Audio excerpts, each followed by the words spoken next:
Hello everyone and welcome back to my channel, which is Health and Relationship with Yayrarose. So I hope everyone has had a good week and everyone is doing great. I'm just here with another video, and today we're going to be talking about what do we know about the bladder. We're going to be talking about the bladder, okay?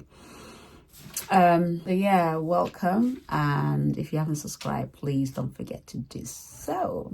So let's talk about the bladder. What is the bladder and what does it do, and what happens when you don't look after it? So that's what we're going to be talking about, okay? So the bladder is part of the urinary tract. So the function of the urinary tract is obviously to expel excess liquid and waste from the body. So the bladder is located towards the front of your lower abdomen or the pelvis area, and it's near the sexual organs as well.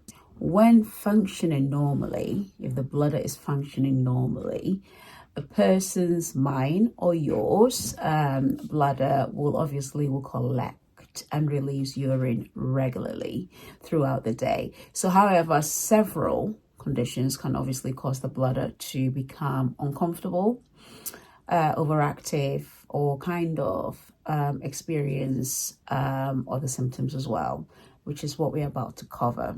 Okay, so the 4 parts of the urinary tract include the kidneys, which are the 2 beans, looks like beans, shaped organs. So they filter blood to remove excess liquids and waste. And also we have the ureters, which are the 2 small tubes connected to the kidneys, to the bladder. We also have the bladder, which is obviously the muscular balloon shaped organ that can hold about 2 cups of liquids before it needs to be emptied. The last one is the urethra, which obviously is a small tube that connects the bladder to the outside and allows the urination to exit the body, like the urine to exit the body.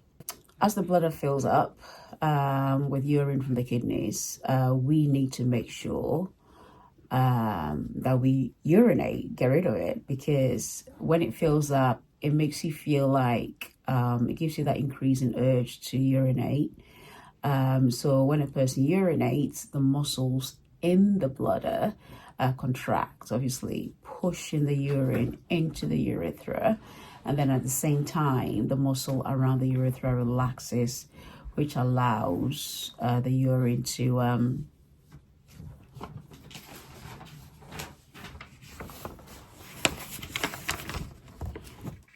which allows the urine to pass out of the body.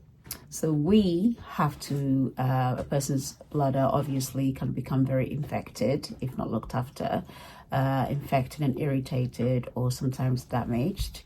And this can obviously cause discomfort and incontinence and pain as well. So, problems that affect the bladder. What are the problems that affect the bladder? Some of you have probably experienced it before, some haven't, but you guys, I'm sure each and every one of you have experienced where you have the urge to go to the toilet, but then you still don't go to the toilet, even though your kidney and your body's telling you the kidney and the bladder is full, we still ignore it. Stop doing that. Stop doing that. Okay, so what are the problems that can affect the bladder? Let's talk about that. So we have the urinary tract infection, which is the UTI, most commonly in women. One of the common causes of bladder pain is a urinary tract infection, like I just said. UTI, which is what we usually call it, occurs when the bacteria enters the bladder through the urethra and causes an infection. So it can be stinging and things like that. So the UTI can actually cause symptoms as pain in the bladder, frequent urination, and a burning, very, very burning sensation when you're having your urination as well, which is quite painful. Usual antibiotics kind of relieves that, but you need to make sure, first of all, that you are keeping that area clean and tidy. Incontinence as well is another problem that affects the bladder. So we have people who lose part, if not all of it, all of their ability to control when urination comes out. So sometimes, yeah, it's known as incontinence, really. So it occurs when the muscles around the urethra relaxes without warning. And sometimes that can result in the person leaking the urination. So it's like your body just, yeah, loses control, and then obviously allows you to lose control of when you hold your wee and stuff like that. So sometimes you can be laughing or coughing, and then you get trickles of urination that comes out. So that is incontinence. We also have the bladder pain syndrome, which is where some people may develop a chronic condition, for example, which is known as the bladder pain syndrome, or intestinal cystitis. So the symptoms of the bladder pain syndrome are similar to UTI, but it does not respond to antibiotics like UTI does. Okay, you also have your bladder stones, where these are the small deposits of minerals that have built up, you know, into stones-like shapes inside the urinary bladder. So these often form due to a person's having trouble emptying the bladder. So the symptoms may be like weak urine stream, or it can be like pain or discomfort. And also small amount of blood in the urine as well. Okay, we also have the bladder cancer as well. With this one, it occurs when the cells in the bladder begin to grow out of control. So the bladder cancer often causes blood in the urine, and that can be seen in urine tests as well. When that test is done, it's more detectable that way. We also have the overactive bladder as well.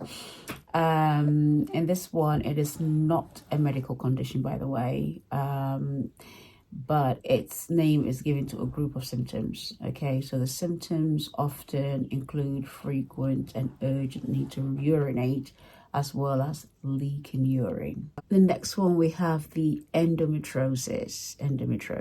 Now, this one is a condition which where the cells from the lining of the uterus attach to other organs or tissues outside the uterus. Okay, let me say that again. It is where the cells from the lining of the uterus attach to other organs or tissues outside of the uterus. So when they attach to or around the bladder, it can cause a person to experience bladder pain or other issues related to urination as well. We also have the irritable bowel syndrome, which is the IBS, which can also cause similar symptoms as well. So obviously, as people age, the bladder changes and the risk of developing bladder conditions increase. So a person can take some steps to help reduce the risk of developing issues with their bladder. You know, the body is it's a very miraculous thing, and you have to make sure that you look after it.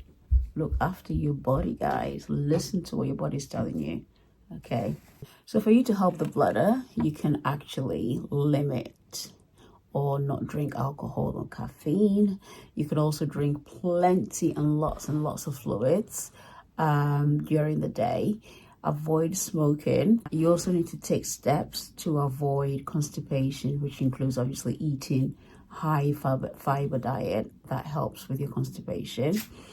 You also have to make sure you exercise regularly. I know we say a lot of these things, and as simple as it sounds, they can eliminate a lot of stuff when it comes to the body. Exercise regularly. Also maintain a healthy weight. Use bathroom once every 3 to 4 hours. Don't wait till you're bursting. Don't wait till like your kidney is in the bladder is just like, you know, too overwhelming for you before you start, you know, needing to go to the toilet. Okay. Practicing pelvic floor exercises like the Kegels regularly to help prevent the urine leak, for especially people who have had kids, people who have loose pelvic floor. You can do exercises that can kind of contract and build your muscles and make it tighter so that the urination doesn't easily leak out. We also have, just make sure that you fully empty your bowels, your bladder during urination as well. Make sure you're wiping from the front to the back. So from your urethra area to your anus. That's how you should wipe it. It shouldn't be the other way around. Okay. Also, the last thing is also urinating after sexual intercourse. Make sure you urinate. Okay. So bladder pain or discomfort, blood in the urine or urinary leaking are symptoms to report to a healthcare professional. They can help diagnose and treat any underlying condition. So urologists, for example, specializes in treating urological conditions such as UTI, kidney stones, and other conditions of the urinary tract.